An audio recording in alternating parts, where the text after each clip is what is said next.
Hello to the side, I'm back. My name is Tokika Uzuru, also known as Toki, and today I'm going to be talking about the moon, La Luna. I don't know of another way to say moon. But before we get into that information, right now I'm watching GT Not Live, where Matthew is playing Hello Puppets. And this is supposed to be the last episode of that. And two, a quick disclaimer. Even though I will be talking about the metaphysical aspects of the moon specifically, I'm not going to get into the whole magic thing until we get to like the absolute basic beginner introduction stuff. This is kind of just a one-off video where I wanted to go ahead and talk about the moon. Having all of the information that I do in a collective space. Now, onto the moon. The moon usually represents feminine energy, the element of water, or the emotional body if you're looking at it from an astrological standpoint. Now everyone knows about new moons and full moons and maybe eclipses. And those themselves have their own metaphysical meaning. And they're also basically all part of the lunar cycle, which would end up being about 28 days. So from one new moon, I'm saying, because that's where I'm starting, to the next new moon, roughly around 28 days.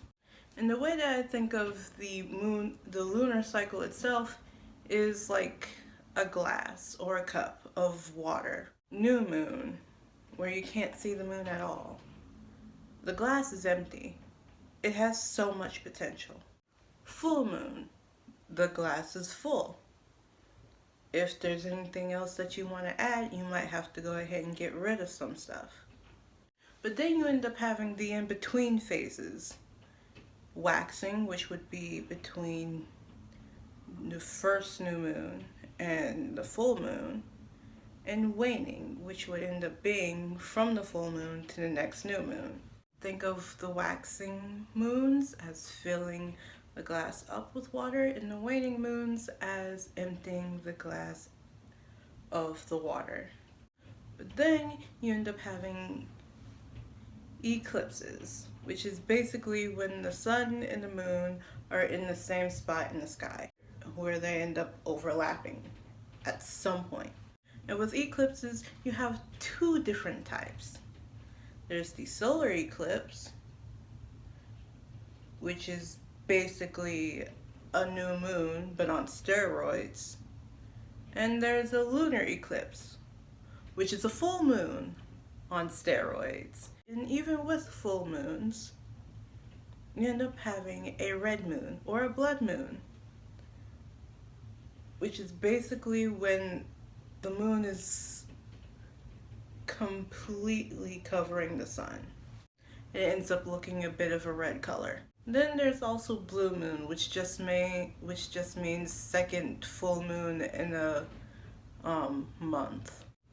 Now, the next time I end up bringing up the moon in a video, I will be discussing what the full moons would be called in each month, because apparently they have a different name for them for each month.